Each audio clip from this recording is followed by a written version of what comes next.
Good evening all, and welcome. Tonight we're going to be venturing deep into caves and the underground for some rather scary tales.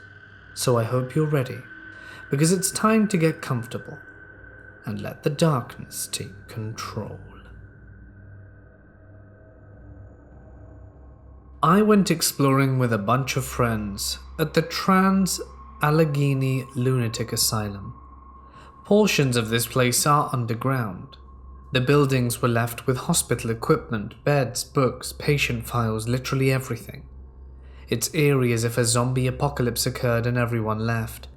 It operated from 1864 to 1994. The facility was self-sustaining, i.e. the patients farmed the land and had all resources on campus. The years this was open, a lot of horror stories came out this place. This wasn't the modern-day psychiatric ward, more like a prison where families paid a lot of money to hide their mentally ill, or the state put undesirables. Now, there's an underground network, but was heavily blocked off with chains. However, the main buildings were easily accessible, but the access ways to the underground were blocked off inside as well. Every time we got near one of the underground tunnel systems, we could hear faint music playing. It sounded like a music box. We found a bent wired gate and attempted to file in. The music got louder, and we were all pretty freaked out. We were all promptly arrested before going into the tunnels. There's a lot of speculation about the tunnel still to this day. The new owner said he was afraid of asbestos and was fearing for our safety. He was very grim and agreed to drop charges if we never went back. We obliged happily. Still, I sometimes think of my interactions there, all of the remnants left behind, and get severely creeped out. My friends and I discovered the opening to a tunnel to the sewer system this one summer in middle school, and me and my friends started to go there to smoke and relax away from the public. There was this one spot that we liked that was dry and full of graffiti, so that was our spot, but it was pretty deep in there. One day we noticed the messages on the wall, and we knew it was fresh since we'd never seen it before. We went back again and again without any further incident. One day, me and the other two decided to skip school and go in there to chill. We were there for about half an hour, and we had just finished smoking a blunt when we started hearing a faint voice burst into laughter, followed by other voices bursting into laughter. We couldn't tell if it was coming from the entrance or the deeper part of the tunnel. We stayed quiet. Started hearing the laughter, getting louder and more intense. One of my friends quickly went up to the nearest manhole cover and started pushing up. My other friend went over to help, and they were able to open it. We crawled out of there onto a busy road and ran for our lives to the nearest apartment complex. We never went back after that. Next story by Adam Milanovic. I used to do a lot of exploring in my younger days, mainly when my friends and I would skip school and decide our time was better spent finding new places to explore than actually learning in a structured environment.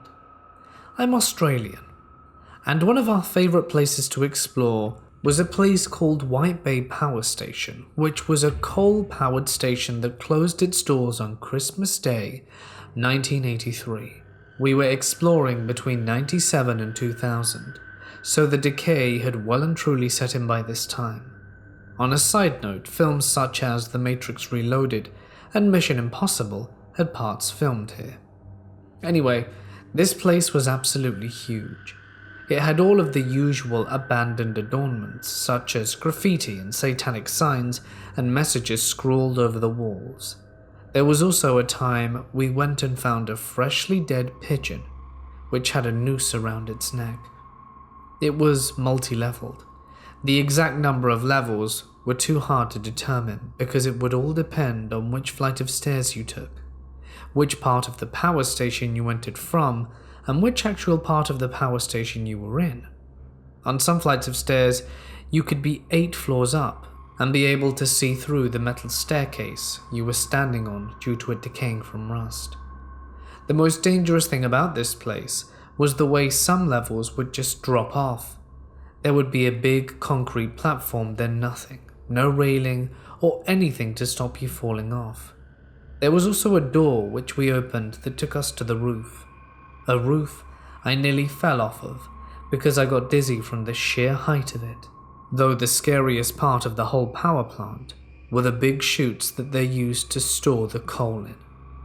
This is hard to explain, but I'll try my best. Imagine having 2 thin metal catwalks on either side of the huge metallic voids. You couldn't see more than 4 feet in front of you on the catwalks because of the sheer darkness, and on the inside of the voids that the coals were stored in. You couldn't see more than 4 feet in front of you on the catwalks because of the sheer darkness, and the inside of the voids that the coal was stored in were the blackest darkness you can imagine. So basically, standing on these catwalks were much like walking the plank, except you can't see anything in front of you, and if the floor below you gave way, you were done for. We also used to frequent old train tunnels in Sydney. It was quite startling to be walking through a pitch black tunnel. Came around the bend to see the light from the other side, with the figure of a person walking towards you. This used to happen often, as the homeless and drug users would take refuge in the tunnels to either get out of the elements or to get high. Funnily enough, some of the best tunnels were put back in use for the 2000 Sydney Olympics, like tram services, and now they're all cleaned up and well lit. Another type of place we used to explore a lot were underground canals and drainage tunnels. We got so good at mapping them out that we knew which tunnels to take to get us as close as possible to the fast food outlets for lunch. We found one weird tunnel one day. We were walking along and noticed an offshoot, which made us drop to our knees and crawl. At the end of this tunnel, there was what I could only describe as a small water reservoir. The water in it was only about an inch lower than the pipe we were in, and had a newish-looking ladder about 5 foot away on the left side of the pipe we were currently crouched in, and in a metal grate above it. We had to maneuver ourselves on an angle right to lip the pipe and jump to grab the ladder and climb out the gate. We found out pretty quickly that the whole thing looked so new because we were now standing in someone's backyard. I used to live on a military base in Hawaii, and there wasn't much to do there. I don't know how old I was at the time, but maybe around kindergarten. Hawaii didn't require kindergarten at the time, so I wasn't in school yet, I know that at least. Outside our house, there was a covered car park that people in the community used because the houses didn't have garages, and there were various storm drains that were around the car park. I would always play there since it was right outside our house. I wasn't the brightest, but kids can be dim, right? So one day I was playing there, and I thought it would be fun to drop a thing down the storm drain to see how far it went. I had dropped a few rocks and some small sticks and eventually ran out of things to throw in, so I started saying hello to hear my echo. I didn't expect to hear anything other than my own voice. I was surprised when I got a response. A little girl called back to me. I wasn't scared, just confused. I asked her what she was doing down there, and she said that her and her family lived there. I remembered that I kept trying to look closer, but it was so dark you couldn't see the bottom at all. We sat for a while and spoke. I don't remember the whole conversation, but it went on for a while. I vividly remember the last part of it though, because I felt so guilty and hurt.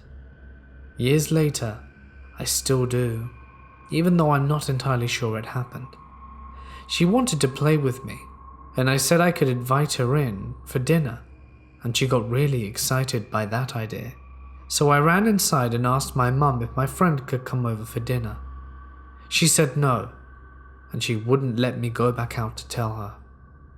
The next day I went out to explain to my friend what had happened, but she wasn't there. I never heard from the little girl in the drain again. I remember crying that day. I blamed my mum for me losing the only friend I had made there. My mum still remembers this thing happening, and just how upset I was because of it. One of my favorite hobbies used to be exploring old and abandoned mines, mostly for the hell of it, but occasionally you would find some sort of mineral debris that you could bring back home as a trophy. I went with friends and I went alone. It was an obsession for a long time. That is until the following event. I always used to dedicate my Saturday afternoons to exploring abandoned mines, once I knew where they were. There used to be a website that I was fairly active in, where people would share where they had found abandoned mines and potential routes for trying to explore them. I always had a lot of fun and rarely ever bumped into anyone doing the same thing I was when I was doing it. We'd built up quite a little fun online community, and one day I'm challenged by someone I knew online to check out this particular cave. It was a cave/abandoned mine. It seemed to be quite old, dating back to the mid-1800s. They were of course searching for some mineral, and I don't know whether they found it or not. Point being that it was apparently scary, but structurally rather safe. So, after doing a little bit more research, I waited for the opportune moment, i.e. a Saturday afternoon, and went on my merry way. When I reached the structure itself, which was very remote and took over a 2-hour drive to arrive to, I was pleasantly surprised. It was indeed very well preserved, and I could park my vehicle there with ease, which is something that you'll find is often more challenging than you may expect. I donned my usual gear and stepped inside. With my flashlight on, I started looking around, taking in the scene, the sight, the smells, and having my camera at the ready. I made sure, from my own point of view, that it was structurally safe, and started making my way in.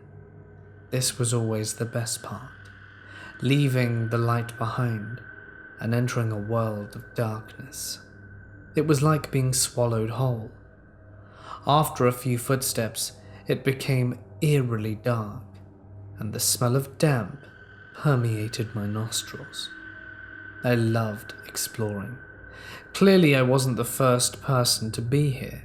Countless graffitis and carve masters had been here and etched their names and logos onto every corner of the wall. This is common while exploring. You'll find this early on, but when you get to the true darkness, is when people tend to shy away. The further in you go, the less artwork you see. I carried on going in, taking in all of my surroundings. I reached a part that my friend had told me about. It was a very narrow tunnel. It was almost like one of those moving walls you see in Lara Croft, or perhaps a better way to describe it, trying to move through 2 slices of almost touching bread. I don't know why they designed the tunnel this way. Surely they had a good reason. Perhaps there were some objects that they simply couldn't pass. So I shimmied my way across, flashlight at the ready, and carried on into the darkness. There were many twists and turns, and all of it fun. I also need to point out that I use a red chalk in order to mark my way. This way I never forget where I've been and can always make my way back by following the red chalk. It also helps that I draw arrows along with my lines. As I'm going along, I hear something in the distance. What sounds like water, which isn't an uncommon thing, but the sound of water is something else, as it means there's a drip. which can mean structural instability in some places. Curiosity got the better of me though.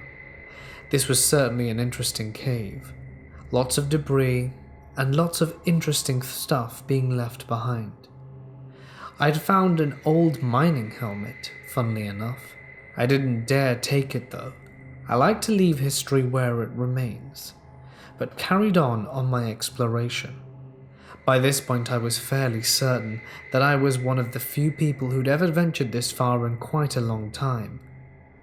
Just as I was walking though, do I hear something behind me? What sounds like footsteps. I stop in my tracks and turn around. There's no one. I'm starting to feel quite hot. The room is getting significantly smaller, and I know from my friend's description that this means I'm going to be entering a much larger cavern very soon. Excitement is building, and just as I get towards the end, it narrows even further. There's a brief slit in the rock, just enough for a man to pass, that clearly has been worked on by many men as a hole to climb through. So I look out. Looking down, I see that there's a drop, a significant one, and realize this is where I'll need my rope.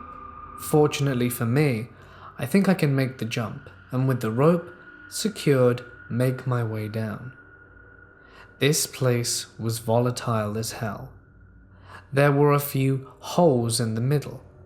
I think maybe that the ground gave way there, and that's when I realized it probably wasn't the best idea to be in this place. But my friend assured me that around the edges I'd be fine. I only wanted to take a few pictures and make the most of my time here before I went back. Just as a, see, I managed to do it kind of thing. That's when I heard it. The voice of my grandfather speaking. Only 2 words. Get out.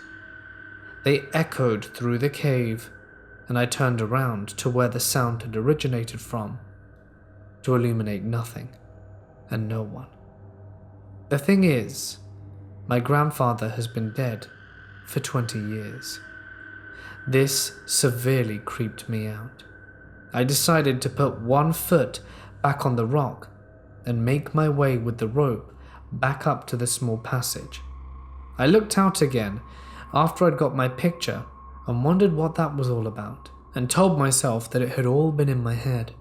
I started to make my way out, thoroughly spooked, when I heard it. A loud bang and a sharp grinding sound.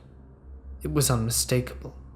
The hole that I had seen previously had gotten bigger and consumed some of the land from the top. Is it possible that the voice of my dead grandfather saved me? Had he kept me from falling and perishing in the abyss? Because it was my intention to stay there a while longer. If I had done so, could it have been the end of me? That seriously changed my outlook on what I was doing, and started choosing my caves more carefully the next time, and after a few more attempts I stopped going altogether. I realized just how dangerous it was, and elected to do something a little less life-threatening. Grandpa, if you're out there, thank you.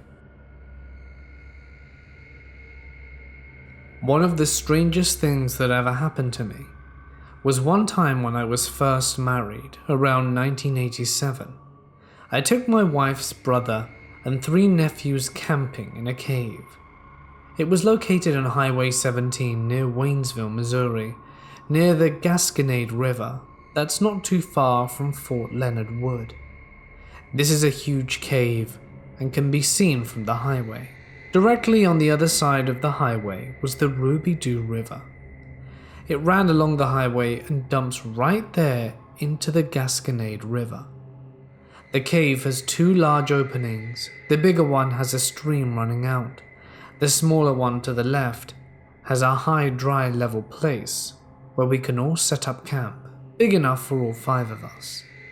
I can't remember if it was like the first or second night, but it was around 11 o'clock, and we heard what sounded like a semi-truck crossing the Gasconade River Bridge.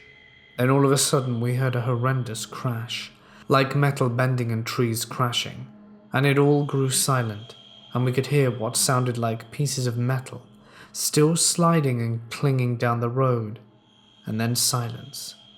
We all jumped up and ran down there, and we found absolutely nothing. No wreckage, no broken trees, nothing. That was one of the most baffling things I've ever witnessed. I don't remember seeing any lights, but there were quite a few green trees between us and the highway. I tried to do a search on the net to see if any wreck matched what all 5 of us had heard, but I didn't have a clue how to go about it. It must have been some kind of phantom wreck. Around 8 years ago, me and some friends used to spend our weekends spelunking and exploring abandoned places at night. We didn't vandalize or anything, we would just go to take cool pictures and spook each other out. There is an old abandoned rock quarry in our county that loads of teenagers go to throw parties and get drunk. I had never been down there before, but my friends had been there and they were a few years older than me and had partied down there before. There's a huge hill that you have to park your vehicle at the top of, and cross a gate and walk down the hill to reach the quarry. There's a huge pile of rocks in the middle of the land outside of the actual quarry caves, lots of old equipment and broken down bulldozers. We ventured into the quarry cave probably 200 feet in, took some pictures and went back outside. There was standing water inside, and we wanted to be as safe as possible. Not knowing how sturdy the ceiling was or how deep the water was. Coming outside, we kept hearing some really strange animal noises. We live in rural Kentucky, so we see bobcats, mountain lions and bears a lot, but usually deep in the woods, which we weren't in at the time. We usually always carried a machete for tearing weeds down and just general safety. We're standing outside of the quarry cave and we're hearing this weird growling, not like a bear or a dog, not like anything we had ever heard before. We had flashlights, and we shined them around, looking on the hill surrounding us, and found these huge greenish-reddish eyes staring at us. We all looked at each other like, what the hell is that? Whatever it was standing at least 9 feet tall, but it was standing like a human. Not like a bear would. It was massive. We could see fur and its head was massive. Its eyes were a good foot or 2 apart, and we kept standing there looking at it, honestly in shock. We started walking fast up the hill, and it was following us along the hill line. We finally made it to the gate, and when we turned around, it was standing around 30 feet away from us. What we saw wasn't a bear. I've seen black bears around my house plenty of times. We still talk about it to this day. I still believe it was a Bigfoot. My friends think it was too. I've looked up information about the descriptions of other people's sightings, and ours sounds very similar to others, especially the eyes. Some friends and I were going to go hiking on the weekend. We'd usually do this and bring some other friends with us, and would try to find new places to go often. Near my town there's a small inactive volcano which has a cavern system, and for a while now another friend and I have been trying to map the thing out. While I went up with my mates in September, we got inside the main cave, which is about a mile long, up until a point where you can't go any further without spelunking gear and is God knows how deep. And I was leading the group, as I'd been there the most. Because it was a leisure trip, we were going to have a good time joking, having fun, the usual stuff. In that spirit, I thought it would be funny to put some ambient to the activity, and played some Aghast, an atmospheric black metal band that supposedly used summoning rituals in their recordings. To be honest, I've never believed that to be more than just a gimmick, because 90s black metal. Still taking into consideration everything, it may hold some truth. Everything was normal. The music played out from my Bluetooth speaker, and we did the whole tour, and on the way back I was leading the group out, and the last bloke in the line asked us to lend him our torches so he could snap a group picture.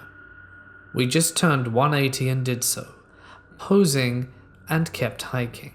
We got out, we got home, and called it a day.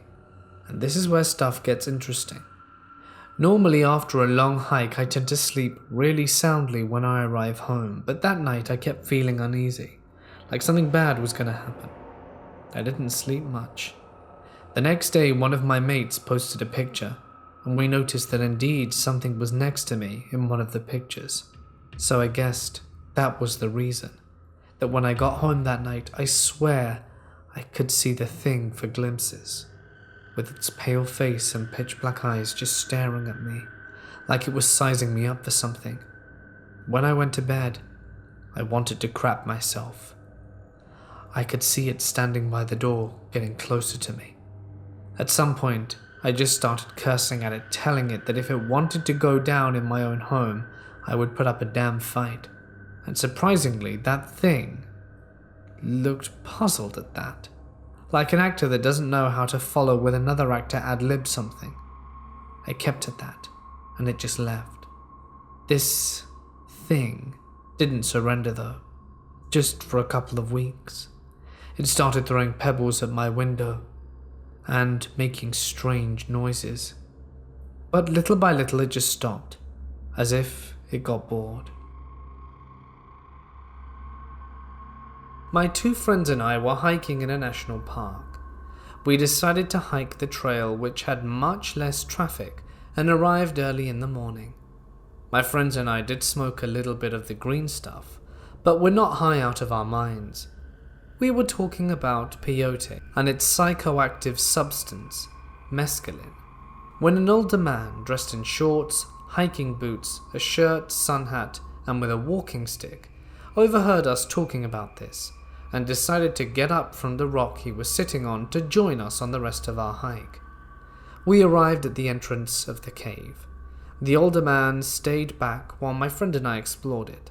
It was very narrow, but opened up to somewhat of a belly room. One way in, one way out. We came back, greeted the man, and he told us he wanted to explore it as well. We told him we would wait for him at the entrance. Mind you, this cave wasn't very deep, and we were in there for a total of 5 minutes. After waiting for him for 15 minutes, we decided to go grab him. When we got into the cave, he was gone. The only thing left was his walking stick sitting in the center of the cave. We called his name and even climbed up into a crevice to see if he had somehow gotten stuck. He wasn't there. Creepiest thing I ever experienced. My family and I were having a trip out to the countryside when my youngest cousin found a little cave just big enough for a child to enter. He started joking around with us, saying he was going into the cave even though his mother told him not to. But being a jovial 6-year-old, he went in anyway. And then there was complete silence. Remember, the cave entrance isn't very big. So after my aunt started shouting at him repeatedly to answer and come down and got no response, she began getting worried. She was scared that it was some kind of animal den, and the animal had got him. But being much larger than a 6-year-old, she was in a predicament, as she couldn't make her way down successfully into the tunnel. Then there was me, a skinny 15-year-old kid who was just small enough to fit through, but mature enough to handle a situation.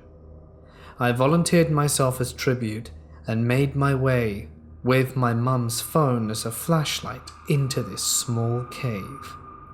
It was smelly to say the least, and the further I went in, the bigger it got. There, at the back of the cave, was my cousin.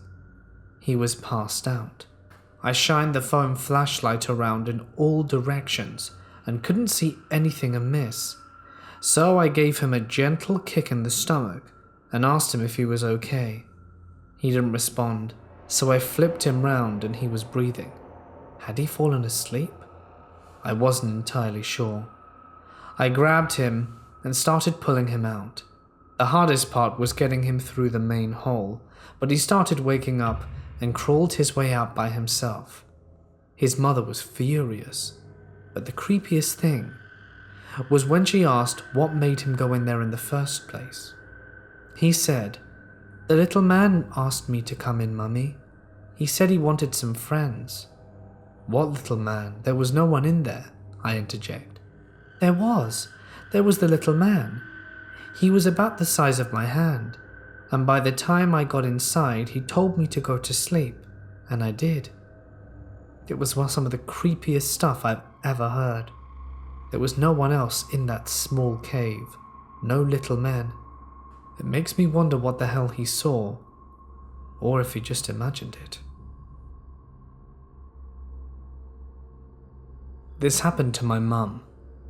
Back in her youth, she and her sister would go exploring the local fields. There was an old quarry that had long since been abandoned, and it obviously left a huge gap in the ground, where there was also a cave system. Her and her sister were always told never to go into the quarry, and especially to never set foot in the cave. They, of course, being young and silly girls, didn't listen. So my mum and auntie went in there one day with their friends to try and explore and see if they could find anything of interest. The quarry was chalk, I believe, so I'm not really sure what they were going to find. Point being, they went in, 4 of them in total. The youngest of their friends, Alyssa, was talking about how scary it was when she slipped and fell into the dark. There was a loud, resonating splash, and they looked down, and with just enough visible light, saw her gasping for her life. She couldn't swim. She was screaming and flopping around in the water. So my mum, who could swim, whether it was bravery or stupidity, jumped in after her. It was quite the drop, she says. She told me that when she hit the ice-cold water, it felt like her whole body was freezing up and she found it hard to breathe, but the sheer determination to save her friend kept her going. She pulled her to the side where the edge was, and there was just enough room for them to hold onto. They called for help, and my grandfather came out with a rope and a bunch of the other men and managed to get them out. Both of them got hypothermia as that water was truly freezing, but fortunately they both survived.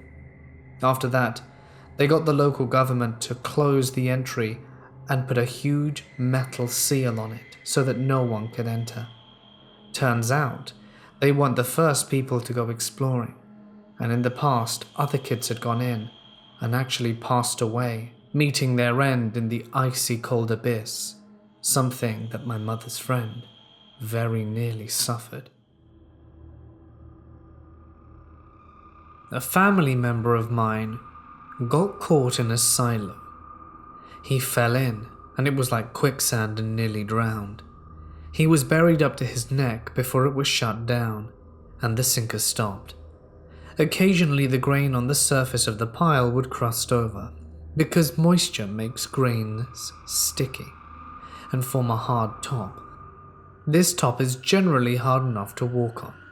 The nature of the work was that the workers would enter the silo using rods and push the grains down and allow it to fall, stir, mix, and sink correctly.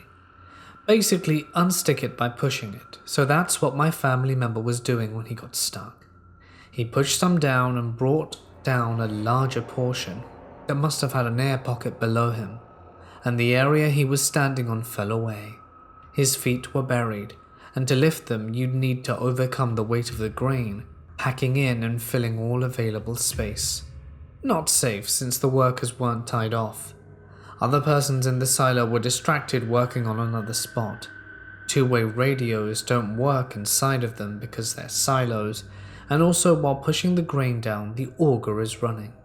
Another hazard here is that at the bottom of them, they have augers, which are metal corkscrews that rotate to pull and push the grain, usually on a conveyor belt, to distribute them to the other silos or chutes. My family member said that if he'd have sunk another 2 feet, he'd have lost a foot in the auger, and then more as he sank, and then more again. Resolution is that after sinking up to his waist, he finally got his partner's attention, who ran outside to the control booth to shut off the auger. Then the fire department came and the EMTs. They worked for about 8 hours to unbury him. Directly lifting didn't work as the grains were too tightly packed together. It was a bit like trying to pull you out of concrete. They tried vacuuming the grains out of the way, and more spilled in to replicate what was removed. The only way to evacuate him of the grains was to reactivate the auger, which was a bad idea. They eventually sunk plywood into the grain around my family member, making a makeshift dam walling off the grain.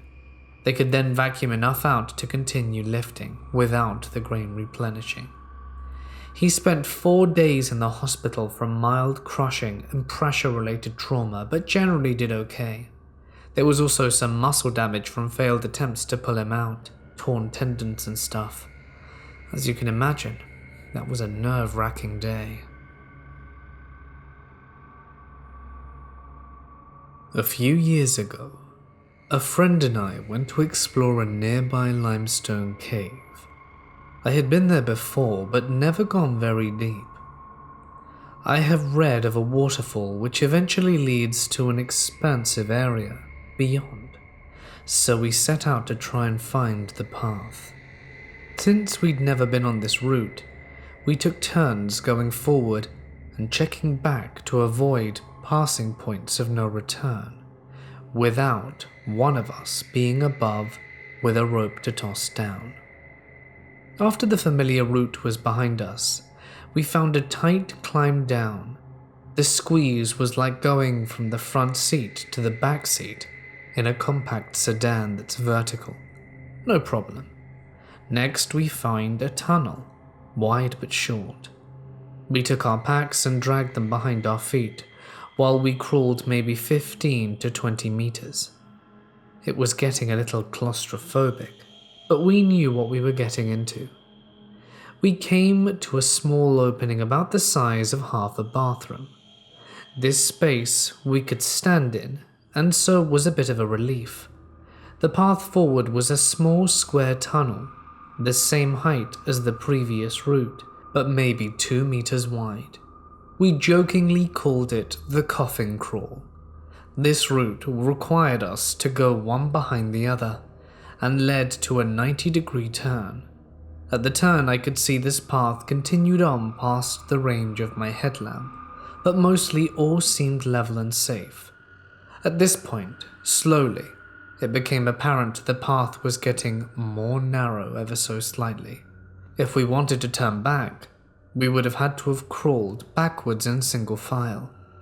I could not speculate how far we had crawled, but it seemed like a very long way, until I could make out a small opening ahead, maybe the size of a cramped coat closet, but 2/3 of the height. At this point, that space was looking pretty comfortable, because it would mean we could at least turn around if we decided to return. Right before coming to the closet-sized space was the tightest squeeze I've ever tried in a cave. I had to place one arm ahead and drag one out to get my shoulder to fit diagonally. As my light illuminated the closet space, I could see a single stalagmite in the center, and some bats resting on its walls and sloped ceilings. Small, mouse-eared bats were infrequent but not a shocking sight, until our voices disturbed them and they decided to exit, past our prone, one by one bodies. Their fluttering should have been non-threatening, but with the inability to get out it became very unsettling. It took a lot of mental control to avoid panicking from the lack of space, apparent lack of air, and astro-heebie-jeebies. After the bats had passed and I caught my breath and sanity, we entered the small opening. Upon the single stalagmite was a small note, the torn corner of a piece of notepaper. The note, in blue pen, read, "Nothing here." We had not found the path we sought, and instead found nothing. Where I grew up, there were a few storm drains that all went to the same pond. My friend Amanda and I were messing around in the woods near one of the openings, and we could hear this really sharp echoing cry that made us both nervous. We thought it was the wind at first, and then Amanda threw a rock into the opening, and it stopped for a minute. So at this point we figured it must be something alive. We climbed back out of the woods and went to the next pipe and could hear it there too. Now, I'm scared, and Amanda is trying to prove how she isn't afraid of anything. So we go to the next one. This one is quieter, so we go back in the other direction. Now I'm being a baby because it's raining a little and I'm not supposed to get my clothes wet. I was 9 at the time, so I'm begging Amanda to go home. As she stops to assure me we are safe, we hear this horrible deep wailing noise and start to panic. I can feel my pulse in my neck, and I'm sweating, and Amanda puts her face into the opening of the drain. The noise happens again, and Amanda takes off down the hill and into the pipe opening. I'm now crying because Amanda abandoned me in the rain, and there's a monster in the pipes. Amanda starts yelling my name, and I have to put my face into the opening to hear her. So now I'm really crying, and she tells me to call the fire department. So I run to the nearest neighbor and tell them to. I explain I don't know why we need to call, but Amanda is in the pipe outside their house. They get all snooty, because Amanda is the heaviest kid in the neighborhood, so they assume she got stuck. They call the non-emergency number, and a truck comes to remove the cover. Turns out Amanda recognized the sound of an angry cat and ran into the pipe. It was a mama cat, and her kittens were stuck beneath the wire grate inside the drain, so the rain was drowning them and they were crying. Thanks to Amanda, they got all but one kitten out, and the mama cat in time before the rain got worse. She got to keep one of the kittens, and no one believed us even though we were both there and the fireman. No one believed she could fit into the pipe. Hey guys, it's Mort here and thank you so much for listening. I hope that you enjoyed tonight's video. I'm gonna be honest, after I did a collaboration with Raven Reads over on her channel, Cave Stories, it actually inspired me to do some of my very own. But if I'm honest, I think she found far better cave stories than these ones. These ones were good, but I think her ones were better. So if you want to hear those, do so. They are really good stories. But yeah, I still enjoy doing it. I haven't done cave stories in something like 3 years. Maybe 4 years. It's been a really, really long time. Because I remember the first time I did it, I actually got permission to use a clip from a guy from another channel called, I think it was just called Exploring Abandoned Mines. And he was really cool. I got to narrate one of his stories and use the clip from his video. But I haven't done cave stories since, mostly because they're so rare, but I really put the effort in and tried to find some. And, yesterday we got 4 more permissions, or 5 more, however many it was. And yeah, we could finish the video, which was really good. And a submission or 2 to really just finish off the video. So I'm glad that we could finally do it. It may be a while before we hear more cave stories, but I'll try gathering them up and hopefully we'll have a repeat at some point in the future. Hope everyone is well, that quarantine isn't destroying their souls. Nah, I'm only kidding. I'm sure you guys are all fine. Stay strong. That's it from me though. I think I'm gonna sign off now. I'm gonna stop babbling. Stay awesome, and I'll see you in the next one.